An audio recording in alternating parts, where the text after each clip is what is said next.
close your eyes for a second. Actually, if you're in the car, don't do that. If you are not in a car, do it. Close your eyes and imagine a cemetery where every headstone is an RSS feed.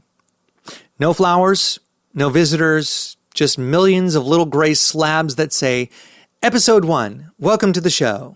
Episode 2, so much exciting stuff coming. Episode 3, ... Then, nothing. This is the podcast graveyard. And if you've made more than 10 episodes, you're already in the top slice of survivors.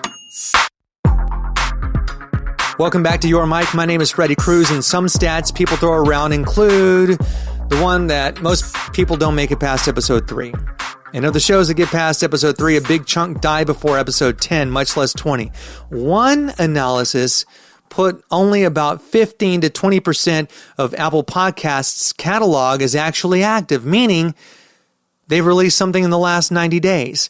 So yeah, the podcast graveyard is huge, but nobody thinks they're going to be there. They all start the same. I'm different. I'm committed. I've got so many ideas and so many interesting stories. Then life swings and suddenly it's been 5 months since the last upload and they're ghosting their own show. But for context, let's back up and put some language on this. Pod fade, all one word, pod fade, is when a podcast slowly stops releasing new episodes. No announcement, no finale, just longer and longer gaps until, poof, nothing. It can happen at episode 3, 7, 25, heck, it could happen at episode 100. The number doesn't matter, the pattern does. So why do people really quit? You've heard the polite version, busy, life happens, timing, true, but also shallow. Underneath, the same themes show up over and over. Burnout and overwhelm. People go hard early in the game. Heavy editing, long episodes, detailed show notes, social campaigns on top of jobs and families, and then they burn out fast. Understandable. Also, they don't have a clear plan. They had ideas for 2 episodes and vibes for the rest. Once the initial excitement wears off, they hit a wall. What do I make now? Bad expectations. And oh man, do many podcasters have bad expectations. They thought they'd be monetized, viral, or known in just a matter of months. And when that doesn't happen, motivation evaporates, which means they were not cut out to be podcast hosts to begin with. Then come the inconsistency spirals. They miss a week, then another. Each gap makes it harder to come back, both emotionally and algorithmically. Kind of like going to the gym where you skip once and it's like, it's just once. Then you skip twice. Oh, it's just, it's twice. And then you skip 2 weeks in a row. Yeah, like that. Then there's technical misery. They hate editing and they don't want to outsource, or they can't afford to outsource. They hate gear. They hate all the post-production aspects. So every episode feels like homework instead of enjoyment, instead of fun. And podcasting should be fun, no matter what the topic. You got to find joy in being the host. You put all those aspects together, and eventually the host looks at the mic and feels nothing but dread. And if that's you, you're not weak. You're just a human who's designed a show for fantasy and not for survival. So how do you avoid your own little headstone? First, stop assuming weekly is the only real cadence that matters. It doesn't, right? At Speke Podcasting, we have several clients who publish twice a month, all year round, and it works. It does. You could batch 4 episodes, in other words, 2 months worth of content over the span of a single afternoon. We've done that. It is sustainable, all right? And a lot of industry stats show that active shows release weekly or bi-weekly, but that includes teams, budgets, and people whose entire job is the show. And if you are doing this on top of a full-time life and you can't afford a podcast production company like mine, you're going to need some constraints, which means you're going to want to design for survival, not hype. Tactic 1. Seasons. Instead of, I'll drop every week until the sun explodes, try 8 to 12 episodes around a theme, then a planned break. Use the breaks to rest, evaluate, and plan next season. You're less likely to pod fade if pauses are part of the design, not a shameful secret. Tactic 2. Lower the production bar where it doesn't matter.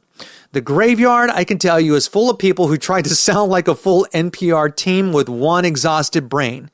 Ask yourself, could episodes be 15 to 25 minutes instead of 45 to 60? Could you cut fancy sound design and just go for clean, clear audio?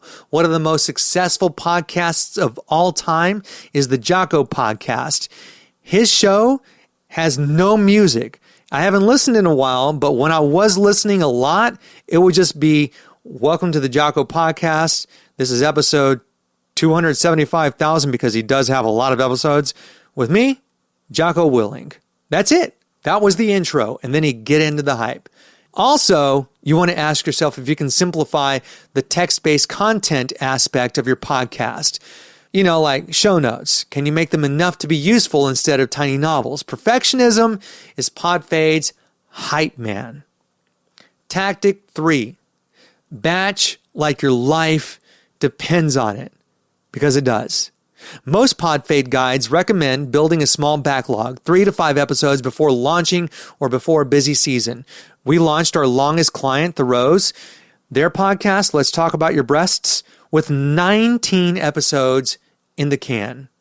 Yeah, that should give you an idea of what it's like to build a system before launching, before going public. That way, if you have a bad week, if you have a missed release, if you have a sick kid, if you have a skipped month, if you have a flaked out guest or 3 in a row, your show does not death spiral. Tactic 4, have a content plan longer than whatever I feel like. People who survive past the danger zone tend to know who their show is for, what problems they're solving, and what kinds of episodes they're going to rotate through. You're not waking up every single Monday trying to invent an idea from scratch. Even a simple outline like 1 solo rant, 1 interview, 1 case study, 1 Q&A per month makes it easier to stay alive. I just gave you 4 episode ideas for a whole month right there. 1 solo rant, 1 interview, 1 case study, 1 Q&A per month. Boom. Rinse, repeat. But here's the twist, all right? Sometimes the right move is to just let the show die. That one Reddit post, the infamous Reddit post, you see quoted a lot. It was quoted on Modern Wisdom. That was where I first heard it. 90% of podcasts don't get past episode 3, and 90% of the rest quit after episode 20.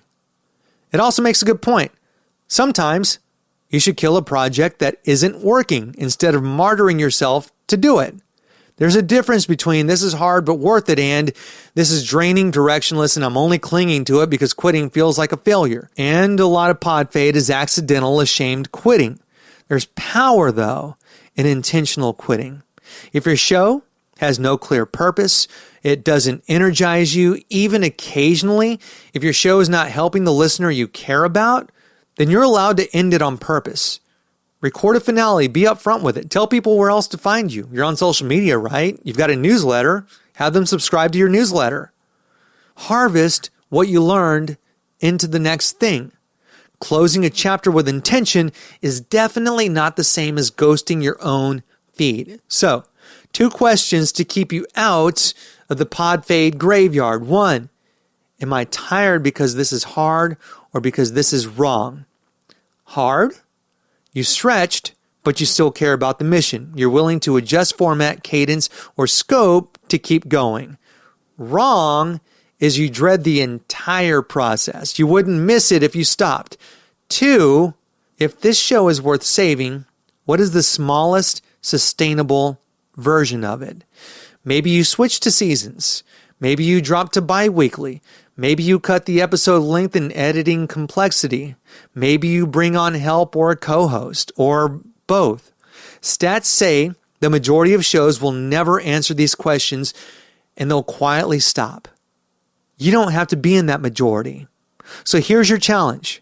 Write episode 8 on a sticky note, even if you're way past it, all right? That's the ghost that haunts the graveyard. Decide, what do I need to change so I'm still publishing 90 days from now? And if the real answer is, I need to end the show and build something truer. Be brave enough to give your podcast a proper funeral instead of leaving it unmarked in the dirt.